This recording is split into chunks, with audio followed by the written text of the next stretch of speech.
afternoon, everyone. So I'm Rahul Paith. I'm the CEO of Math. Math, as we call, is Machine Learning, Artificial Intelligence Technology Hub. And welcome to T Hub. I'm sure many of you are here for the first time and probably might not be aware that much about math. So since in the interest of time, I've given like 10, 12 minutes to finish, I'll just first walk you through about math, what we do, and then we'll spend like 5, 6 minutes or something like that on the topic that the team has given. Just to give a quick overview of what we do and who we are. So math actually came into existence like a year back. We got into existence by DST. DST is Department of Science and Technology, Government of India, and Government of Telangana. And these two bodies came together and found math under T-Hub. Our major focus is to encourage startups which are working in and around AI. And we have, as we speak, more than 100 startups on the premises. So we are based out of this same building in the seventh floor. The entire seventh floor belongs to us, and all the startups in the seventh floor work in and around AI. So if you have time, you can just drop by, see, and interact with the startups there, or even my team there.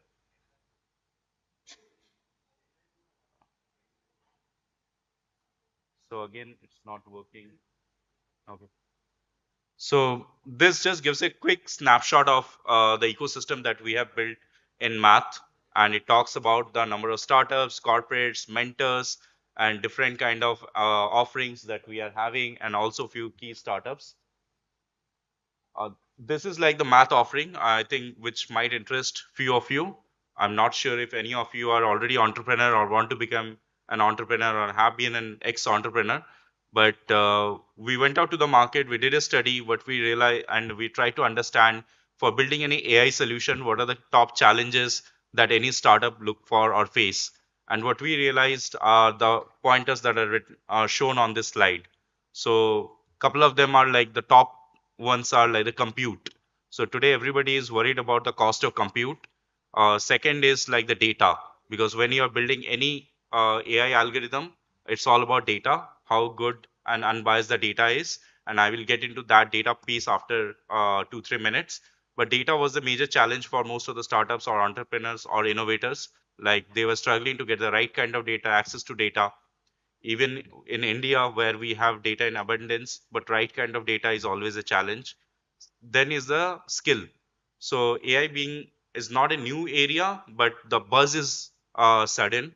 AI is there in the industry for ages now, but last 1 year or 2 years, I will say that a lot of people have started talking about it after a lot of B2C or a consumer oriented technologies have come into place. People have started using it, and then there is a lot more talk is going on.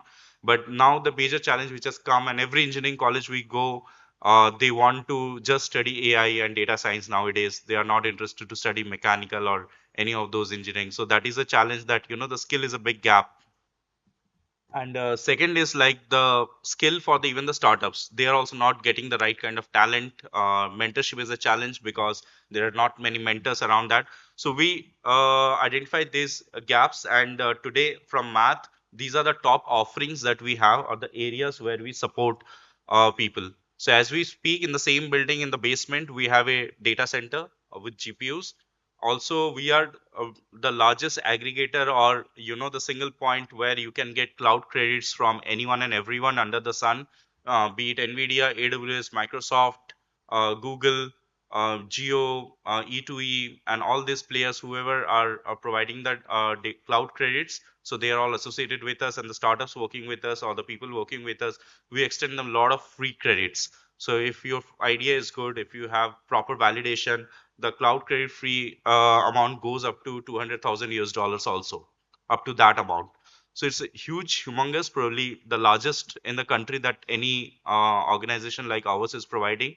In terms of access to data, being supported by central government and one of the state governments in India, we have access to the maximum public data, and that's where probably we are the largest data repository in the country as we speak. So more than like 900 startups who are associated with us, they harness this data from us to build their algorithms. And now we have also started supporting corporates or big enterprises, because even when they are building their AI solutions or something, we support them or we help them with the data piece. Third is the market access, co-working, and all this are very standard. Like incubator, we help startups building their idea to get market access, help them to sell their solutions to the customers, and also we help them launch in international market. And also in terms of mentorship and stakeholders, like we are probably the largest AI startup ecosystem in the country as we speak, and probably you can easily say one of the largest in the world also, because I myself have not seen this kind of facility with 100 startups sitting, AI startups sitting in single premises. I've lived in London, I've worked in Tel Aviv, Israel. I've been to all the hubs of AI in the world, but I've never seen it, and I can say with that confidence that probably we are one of the largest in the world also, not just the largest in the country. So LMS NIIM is like something like we have LMS tool. We help students, corporate employees, startup employees to train themselves on AI technologies. Coming back to this is a landscape of the kind of startups we have. The outer circle, you can see all the global brands, all the big companies which are working in those particular segments. And inside the white circle actually highlights few of the selected our startups, which are math startups, which are working in the similar areas. So this is the tech landscape of the startups that we are having. So you can see like we have startups across the sector in terms of domain and across the tech. So if I'm not sure of the profile of the audience here, but if someone is from tech, you will be really excited to see the spread. Like we have startups in machine learning, Gen AI, deep learning, NLP, computer vision, and RAG, and also it is spread across the domain. So we as a center, we are also industry agnostic. We have no bias against any industry. Only criteria that we follow is AI first, and our startups are across the industry and domain.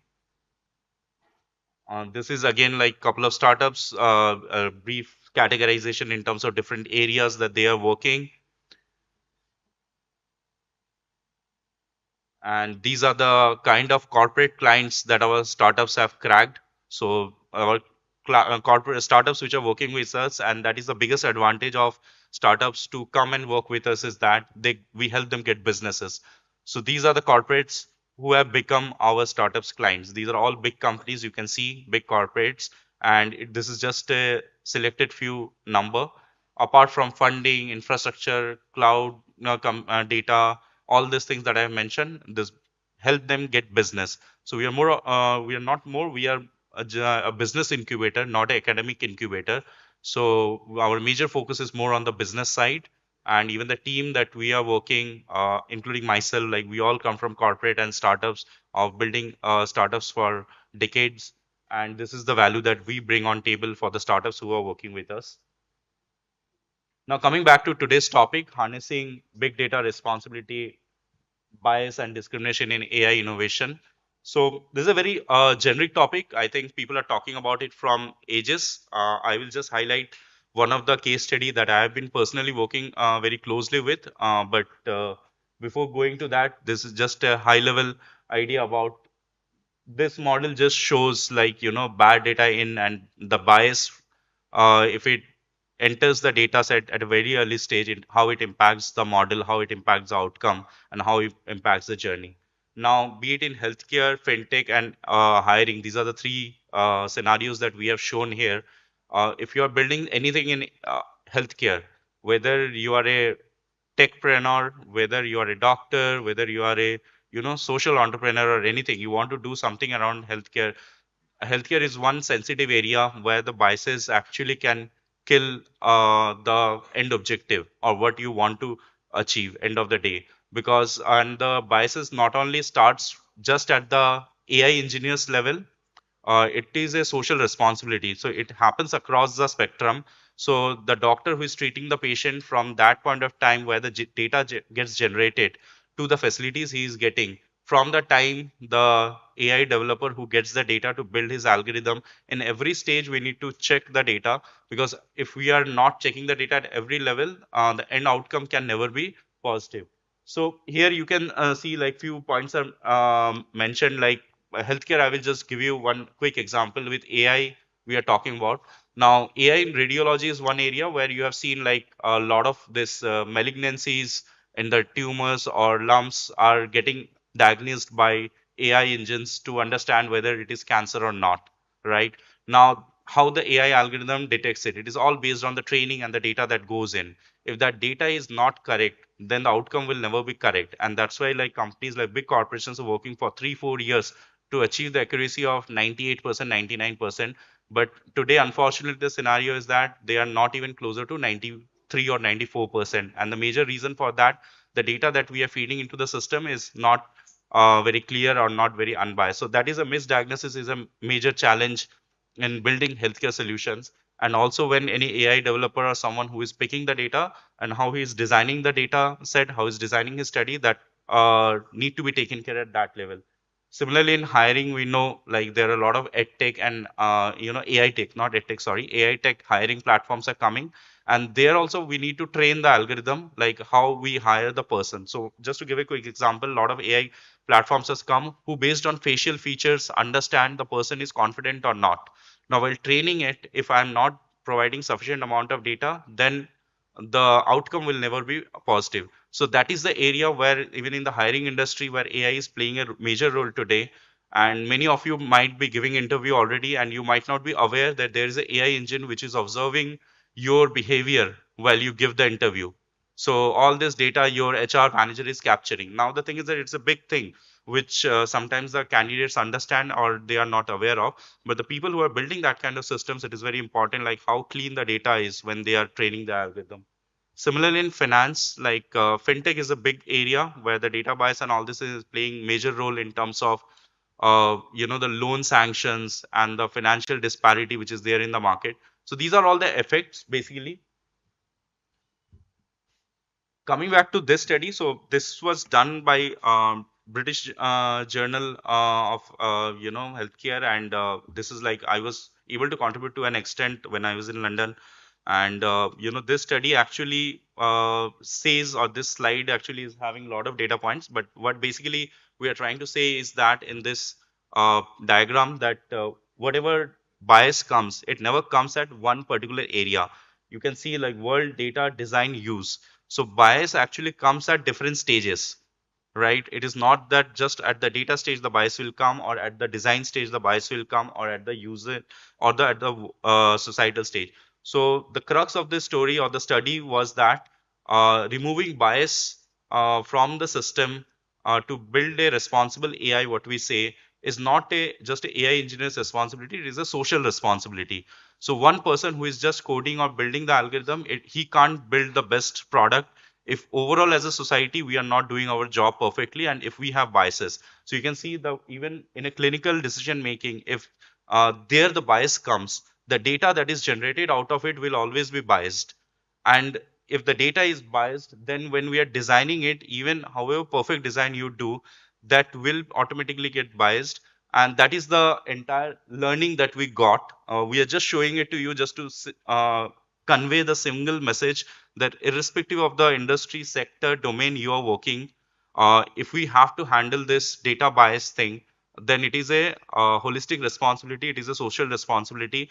Don't think it is only the AI engineer who is building, who is sitting on the laptop and writing the algorithm can solve this problem. So as different stakeholders we have to come together to solve this kind of problems. But with this I will just cut short my talk. If there is any time left, probably I can take some questions. Otherwise, like glad to connect with you. You can reach out to me on LinkedIn, or I'm just sit on the seventh floor of my team. Thank you, everyone, and enjoy the day.